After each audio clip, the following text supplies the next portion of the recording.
Hello दोस्तों, आज हम बात करेंगे ब्लड कैंसर के क्या रिस्क फैक्टर्स होते हैं, यानी किस तरह के लोगों को ब्लड कैंसर होने का ज़्यादा चांस होता है, जिसको डिस्कस करना ज़रूरी है क्योंकि अक्सर ब्लड कैंसर के रिस्क फैक्टर्स को यदि हम समझ सकेंगे तो ही हम ब्लड कैंसर को प्रिवेंट कर सकेंगे। किसी भी बीमारी को समझने के लिए ज़रूरी है उसके कारणों को समझना, और तभी हम उसके मैनेजमेंट को समझ सकते हैं क्योंकि किसी भी मैनेजमेंट में सबसे इंपॉर्टेंट स्टेप होता है कि उसके कारणों को हम रोकथाम कर सकें ताकि हम कैंसर को प्रिवेंट कर सकें।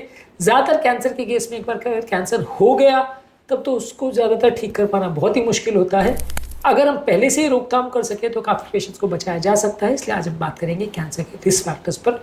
टॉपिक पर जाने से पहले जो लोग हमारे चैनल पर नए हैं उन्हें रिक्वेस्ट करूँगा चैनल को सब्सक्राइब करें, वीडियोज़ को लाइक करें, शेयर करें, फॉलो करें, कमेंट करें, पूरा देखें। टॉपिक इंपॉर्टेंट है, इसे एंड तक देखिएगा। चलिए शुरू करते हैं।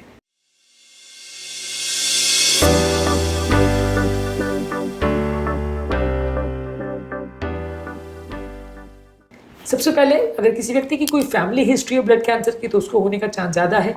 कुछ जेनेटिक डिसऑर्डर्स जैसे डाउन सिंड्रोम में ल्यूकेमिया का रिस्क ज़्यादा होता है, तो अगर कुछ जेनेटिकल या कंजेनिटल प्रॉब्लम्स है तो उसमें ब्लड कैंसर होने का चांस ज़्यादा है। जैसे जैसे उम्र बढ़ते जाती है ल्यूकेमिया और मल्टीपल माइलोमा के होने का रिस्क बढ़ते जाता है, यानी कि उम्र दराज लोगों में इसके होने का चांस ज़्यादा है। कुछ स्पेसिफिक केसेस में जेंडर के साथ एसोसिएशन हो सकता है, इसका हालांकि बहुत ज़्यादा नहीं होता। Hodgkin lymphoma comparatively male patients में होने का चांस ज़्यादा देखने को मिल सकता है। इसके अलावा अगर किसी व्यक्ति को अगर रेडिएशन का एक्सपोजर हुआ हो, चाहे न्यूक्लियर एक्सीडेंट की वजह से या कैंसर के पहले के ट्रीटमेंट की वजह से अगर रेडिएशन का एक्सपोजर हुआ हो, हाई डोज रेडिएशन का, तो उसको ब्लड कैंसर हो सकता है।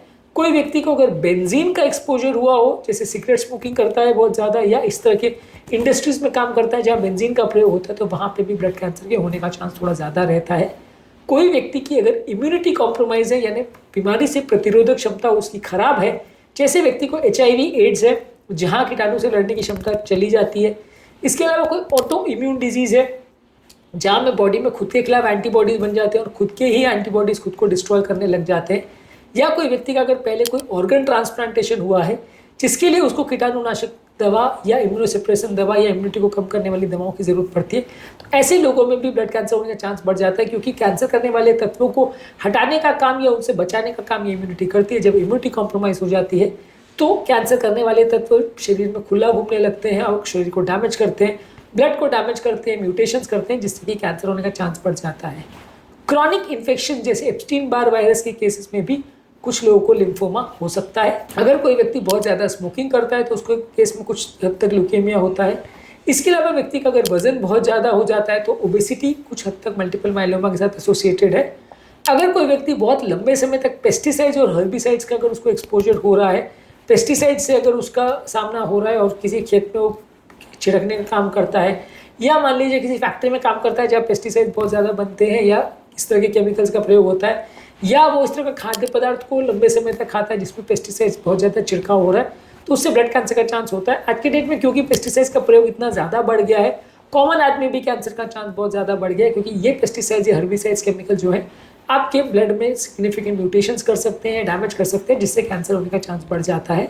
अगर किसी व्यक्ति को पहले किसी कैंसर के लिए कीमोथेरेपी या रेडिएशन थेरेपी मिला हो तो ये केमिकल्स या ये रेडिएशन आपके ब्लड के सेल्स को भी म्यूटेट कर देते हैं, उनको भी डैमेज करते हैं, जिससे उनके जेनेटिक मेकओवर में चेंजेस आते हैं और जिससे वजह से उनको भी डैमेज होने का या चेंज होने का चांस हो सकता है। तो ये भी एक इंपॉर्टेंट कारण है जिसकी वजह से लोगों को ब्लड कैंसर हो सकता है। आज के टॉपिक में हमने बात करी कौन कौन से इंपॉर्टेंट रिस्क फैक्टर्स है जिसकी वजह से लोगों को ब्लड कैंसर हो सकता है। इसके अलावा अलग अलग वीडियोज़ में हमने बात करी है ब्लड कैंसर के लिए इंपॉर्टेंट ट्रीटमेंट पर, ब्लड कैंसर की इंपॉर्टेंट जांचों पर और ब्लड कैंसर के अलग अलग टाइप्स पर। इन वीडियोस को भी जरूर देख लीजिएगा। उम्मीद करूंगा कि आज के टॉपिक में कुछ नई बातें जानने को मिली होगी। जो लोग हमारे चैनल पर नए हैं उन्हें रिक्वेस्ट करूंगा कि चैनल को सब्सक्राइब करें, वीडियोस को लाइक करें, शेयर करें, फॉलो करें, कमेंट करें, पूरा देखें।